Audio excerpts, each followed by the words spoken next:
नमस्कार, मी भाऊ तोरसेकर. तुम्ही बघत आहात प्रतिपक्ष. मित्रांनो, परत एकदा हळूहळू करत नोव्हेंबर महिना अर्धा अधिक संपत आला आहे आणि 31 डिसेंबरपर्यंत सुप्रीम कोर्टानेच किंवा देशाच्या सरन्यायाधीशांनी महाराष्ट्र विधानसभेचे अध्यक्ष राहुल नार्वेकर यांना 31 डिसेंबरपर्यंतची मुदत घालून दिलेली आहे. शिवसेनेच्या पक्षाची जी मान्यता आहे ती नेमकी शिंदे गटाकडे आहे की उद्धव गटाकडे आहे. आज तरी अधिकृतरित्या ती शिंदे यांच्याकडे आहे, धनुष्यबाण पण त्यांच्याकडे आहे.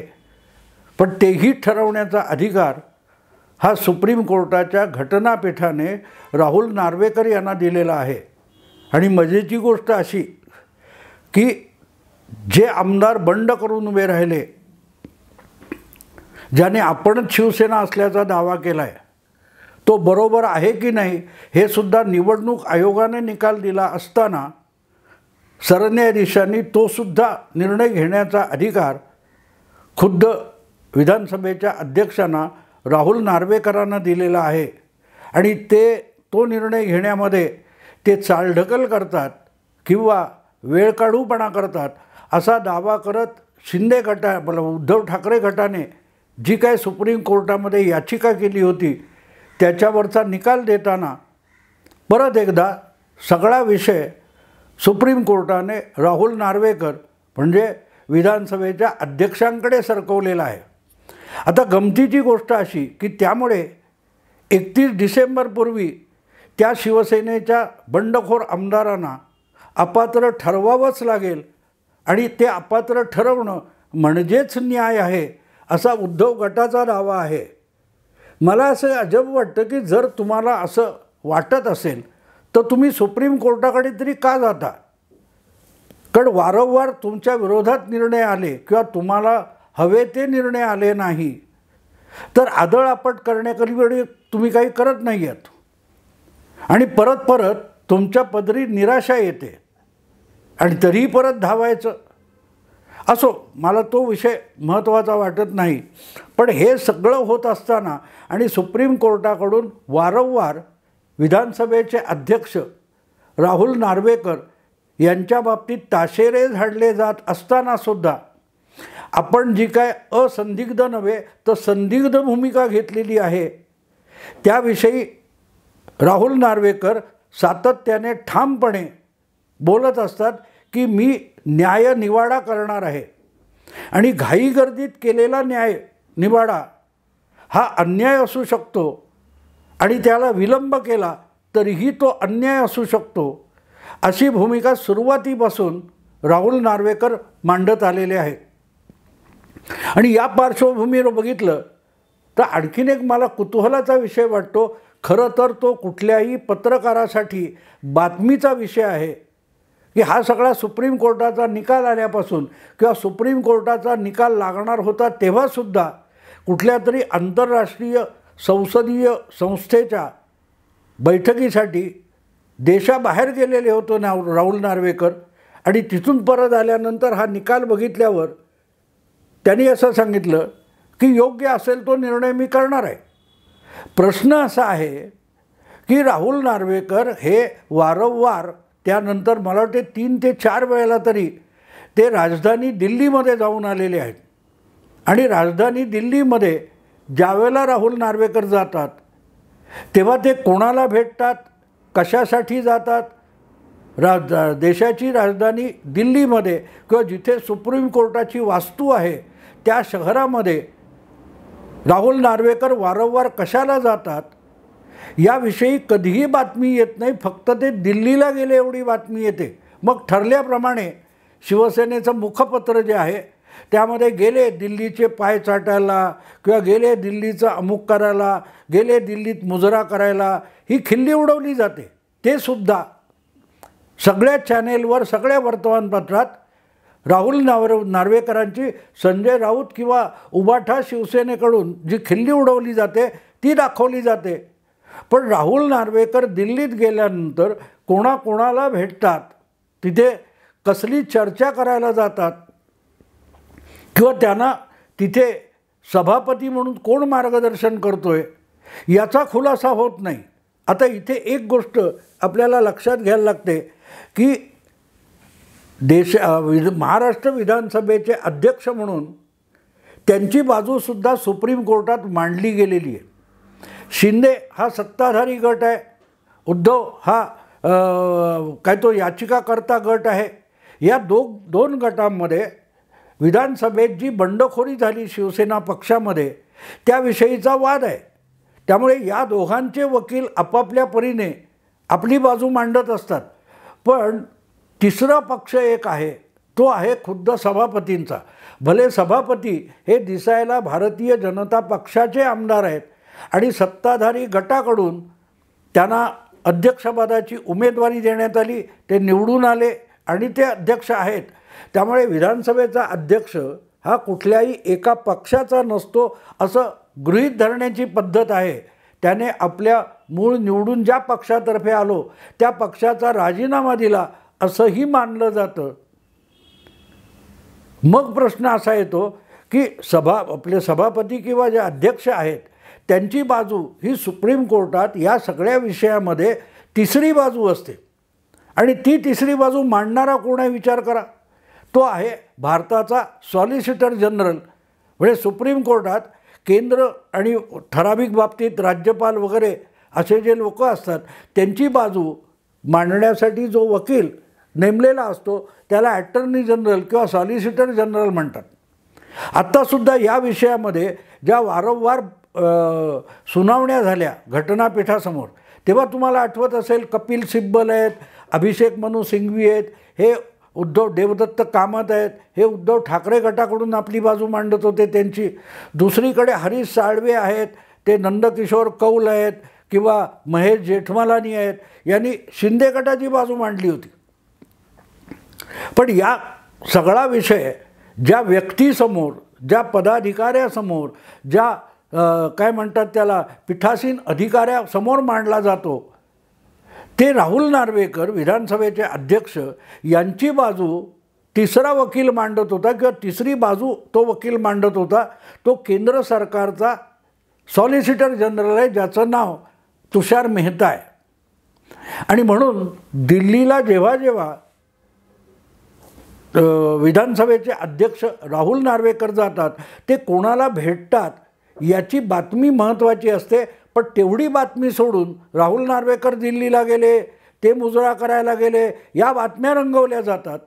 पण राहुल नार्वेकर जे काय 2, 3, 4 वेळा या सगळ्या घटनापीठाच्या निकालानंतर दिल्लीला गेलेत ते नेमके कोणाला भेटले, कोणाशी त्यांच्या भेटीगाठी झाल्या, त्यांनी कोणाशी बसून सल्लामसलत केली, कोणाचा काय तो आपली बाजू त्यांच्यासमोर मांडली का, त्यांची बाजू ऐकून घेतली किंवा कायद्याचे जे जाणकार मानले जातात अशा कोणाची भेट घेतली का, याविषयीचा चकार शब्द आपल्याला मुंबईच्या किंवा मराठी माध्यमामधून दिसत नाही. आणि ह्याची मला गंमत वाटते की जर विषय मुंबईच्या विधानसभा भवनातला असेल तर मग तिथे ज्यांनी हा निर्णय न्यायनिवाडा करायचा आहे ते राहुल नार्वेकर दिल्लीला का जातात. पक्ष म्हणून जात असतील गोष्ट वेगळी आहे, पक्षाचे नेते म्हणून ते अमित शहाना किंवा नरेंद्र मोदींना भेटत असतील गोष्ट वेगळी आहे, किंवा देशात जी आपल्याकडे लोकशाही संसदीय व्यवस्था आहे त्या संसदीय व्यवस्थेमध्ये राज्यसभा आणि लोकसभा यांचे जे पीठासीन अधिकारी आहेत, म्हणजे राज्यसभेचे अध्यक्ष जे पदसिद्ध उपराष्ट्रपती असतात किंवा लोकसभेचे अध्यक्ष असतात, यांची भेटगाठ घेण्यासाठी राहुल नार्वेकर जातात का, तर या कशाचंही उत्तर आपल्याला बातम्यांमधून सापडत नाही. आणि म्हणून मला कुतूहल आहे की राहुल नार्वेकर एकटेच दिल्लीला जातात असं नाही, महाराष्ट्रातले अनेक नेते, अनेक मंत्री, मुख्यमंत्री, उपमुख्यमंत्री दिल्लीला जात असतात. अगदी काल परवा आपण ऐकलं की दिवाळीसाठी पवार कुटुंबाचं एकत्रित सगळं प्रताप पवार यांच्या घरी पुण्याजवळ त्यांच्या घरी सगळे पवार फॅमिली जमली होती. ती भेटगाठ झाली. तिथे शरद पवारांची काय बातचीत झाली की नाही माहीत नाही, पण शरद पवार आणि अजितदादा आमनेसामने आले आणि तिथून आजारी असलेले, आजारातून उठलेले अजितदादा हे शरद पवारांची दिवाळीनिमित्त तोंडदेखली भेट घेतली आणि थेट दिल्लीला अमित शहांना भेटायला जाऊन पोहोचले. आता गंमत बघा की अजितदादा ह्या सगळा मराठा आरक्षण, ग्रामपंचायत निवडणुका या सगळ्या कालखंडात डेंगीमुळे आजारी होते, रुग्णशय्येवर पडलेले होते. अगदी त्या रुग्णशय्येवरून त्यांनी सगळ्या आपल्या मित्र, परिचित आणि चाहत्यांना दिवाळीच्या शुभेच्छा पण देऊन टाकल्या आणि उठले ते थेट कोणाला भेटायला गेलेत तर दिल्लीला अमित शहांना. आजारी असूनसुद्धा अमित शहांना भेटायला गेलेत आणि जाता जाता वाटेत त्यांनी शरद पवारांची भेट घेतली. पण ही गंमत आहे मित्रांनो की दिल्लीत आजारी असताना किंवा आजारातून पूर्णपणे बरे झाले नसताना अजितदादा अमित शहांना भेटायला गेले हे अगत्याने सांगितलं जातं.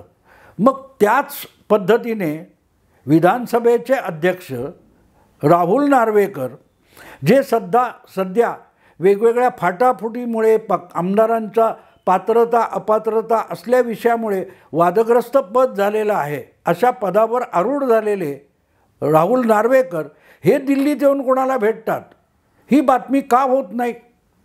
याचा अर्थ सरळ होतो की राहुल नार्वेकर दिल्लीत येतात तेव्हा त्याविषयी कमालीची गोपनीयता राखली जाते आणि ती गोपनीयता ही केवळ राहुल नार्वेकर राखतात किंवा भारतीय जनता पक्षाकडून राखली जाते असं नाही, तर ती एकूण सगळ्या माध्यमांकडून सुद्धा गोपनीयता राखली जाते की काय अशी शंका येते. कारण ते जेव्हा दिल्लीला जातात तेव्हा सामनामधून गरळ ओकली जाते की चालले मुजरा करायला, चालले पाया पडायला, चालले पायऱ्या झिजवायला. हे जर माध्यमातून अगत्याने छापलं जात असेल तर बाबा हा माणूस नेमका कोणाच्या पायऱ्या झिजवायला गेल्या याचा खुलासा होत नाही. हां, आता पक्ष म्हणून ते जर भाजपचे आहेत म्हणून अमित शहांना भेटले किंवा JP नड्डांना भेटले तर आपण समजू शकतो, पण तसं नाही आहे.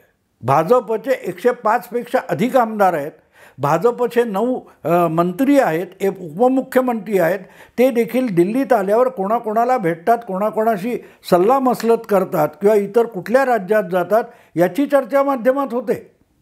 मग राहुल नार्वेकर दिल्लीला गेले किंवा दिल्लीहून परत आले या पलीकडे कधीही बातमी येत नाही. तर हे रहस्य काय आहे याचा शोध आवश्यक आहे. कारण याचा माझा अंदाज असा आहे की याचा साधा सरळ अर्थ असा होतो की राहुल नार्वेकर यांच्याकडे आज महाराष्ट्रातल्या राजकारणाची एक सगळ्यात मोठी जबाबदारी आहे. त्यांच्या हातामध्ये महाराष्ट्राचं राजकारण उलथापालथ करून टाकण्याइतकं महत्त्वाचं प्रकरण आहे.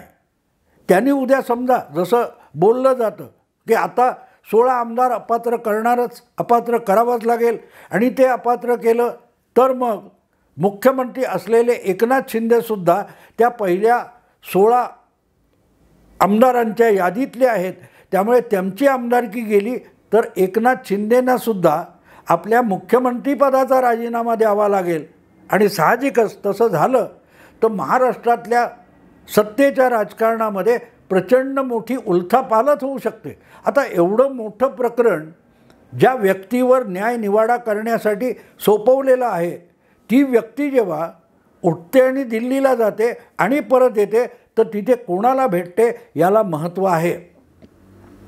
आणि याला महत्त्व एवढ्यासाठी आहे की सुप्रीम कोर्टात वेगवेगळ्या विषयामध्ये आणि घटनात्मक वादविवादामध्ये हस्तक्षेप करणारे, युक्तिवाद करणारे सगळेच्या सगळे बहुतांश वकील हे दिल्लीतच राहतात. ते सहसा इतर कुठे गेलेत, कुठच्या हायकोर्टात जाऊन त्यांनी युक्तिवाद केला असं आपल्याला ऐकायला मिळत नाही. आणि मग राहुल नार्वेकर जर दिल्लीत जात असतील तर ते कोणाला भेटतात याला म्हणून महत्त्व येतं. आता आणखीन एक बाजू समजून घेतली पाहिजे. अशी सल्लामसलत ही अगदी समोरासमोर बसूनच केली पाहिजे असा काय दंडक नाही.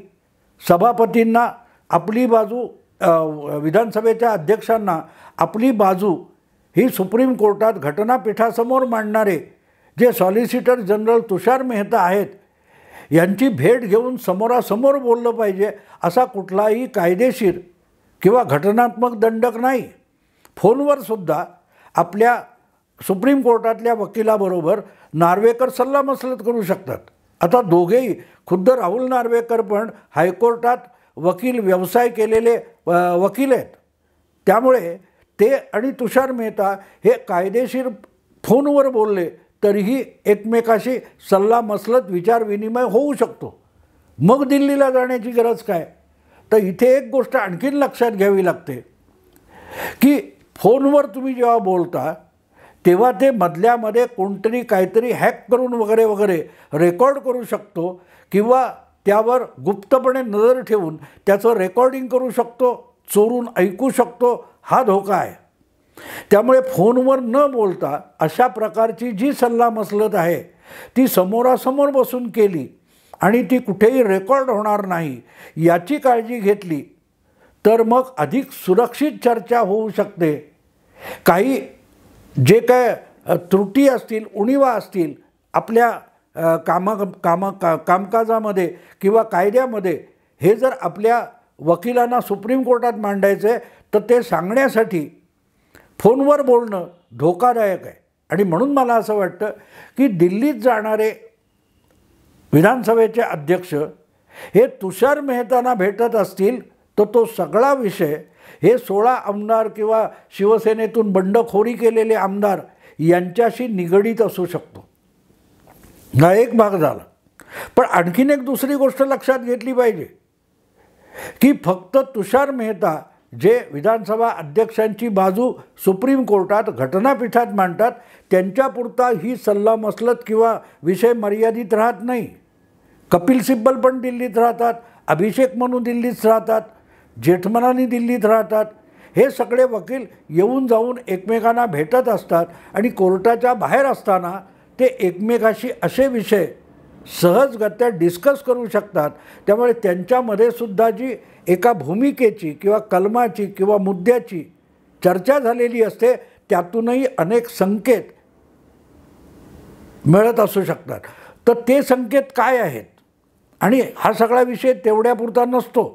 सुप्रीम कोर्टाचे अनेक न्यायाधीश, अनेक वकील, बार काउन्सिलचे सदस्य, राजकारणातले लहान मोठी माणसं, शासनातले बडे लहान मोठे अधिकारी, या सगळ्यांचा अधूनमधून कुठल्या ना कुठल्या समारंभामध्ये, पार्ट्यांमध्ये भेटीगाठी होत असतात. अशा वेळेला त्यांच्याकडून देवाणघेवाण झालेले जे मुद्दे आहेत त्या मुद्द्याचा या काय म्हणतात त्या पात्रता अपात्रता विषयाशी देखील संबंध येऊ शकतो. चुकून एखादा मुद्दा असा समोर येतो की असा जर निर्णय राहुल नार्वेकर यांनी घेतला तर सुप्रीम कोर्ट तो निर्णय फिरवू शकत नाही किंवा सुप्रीम कोर्टाला खुश ठेवून दुसरीकडे शिंदे गटालाही खुश करणं हे शक्य असलेला मधला मार्ग किंवा मिडल वे काय आहे हे सुद्धा दिल्लीत आल्याशिवाय राहुल नार्वेकरांना स्पष्ट होऊ शकत नाही. आणि म्हणून मला असं वाटतं की राहुल नार्वेकर जेव्हा दिल्लीला येतात तेव्हा ते कोणाकोणाला भेटतात हे माझ्या दृष्टीने फार महत्त्वाची गोष्ट आहे. दुर्दैव तुमचं आमचं असं आहे की माध्यमाचे मुंबईच्याही अनेक वर्तमानपत्र वगैरे असतील, चॅनेल असतील, यांचे दिल्लीतले जे रिपोर्टर किंवा वार्ताहर आहेत ते विधानसभेचे अध्यक्ष दिल्लीत आल्यानंतर कोणाकोणाला भेटतात, तिथे काय काय शिजतं याची एकही खबर देत नाहीत. हे म्हणून नवल वाटतं की जे रोजच्या रोज शिंदे गटाविरुद्ध, शिंदे सरकारविरुद्ध गरळ ओकणारेही अनेक पत्रकार आहेत, पण त्यापैकी सुद्धा कोणीही राहुल नार्वेकर दिल्लीला आल्यानंतर कोणाला भेटतात त्याचा पाठलाग करून त्याची माहिती जनतेसमोर आणण्याचा प्रयत्न करत नाहीत.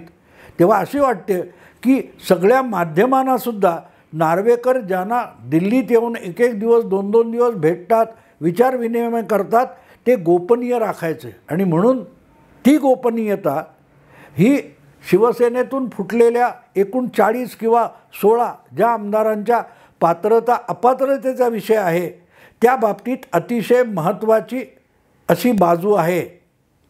आणि म्हणून मला असं वाटतं की यापुढे तरी निदान वारंवार दिल्लीला जाणारे विधानसभेचे अध्यक्ष राहुल नार्वेकर नेमके कोणाला भेटतात, त्यांच्याशी कुठला विचारविनिमय करतात, कुठली सल्लामसलत करतात, याचा मागोवा घेणं अगत्याचं ठरेल. तर मग 31 डिसेंबरपर्यंत काय होऊ शकतं आणि 31 डिसेंबरपर्यंत होणार नसेल तर का होणार नाही याचा अंदाज बांधता येऊ शकेल. पण ती गोपनीयता जोपर्यंत आहे तोपर्यंत 31 डिसेंबरला या पात्रता अपात्रतेच्या बाबतीत कुठलाही इकडचा किंवा तिकडचा निर्णय होईल असं मला वाटत नाही. किंबहुना 31 डिसेंबरपूर्वी कुठलाही निर्णय होण्याची शक्यता नाही आणि सुप्रीम कोर्टाला जे करायचं ते करू देत या टोकाला हा विषय जाऊ शकतो असा माझा अंदाज आहे. तो मी आज जवळजवळ 50 दिवस आधी व्यक्त करतो असं म्हणायला हरकत नाही. बघू 31 डिसेंबरपर्यंत काय होतं. आत्ता इथेच थांबतो. आवडलं लाईक करा, शेअर करा, सबस्क्राईब करा. नमस्कार.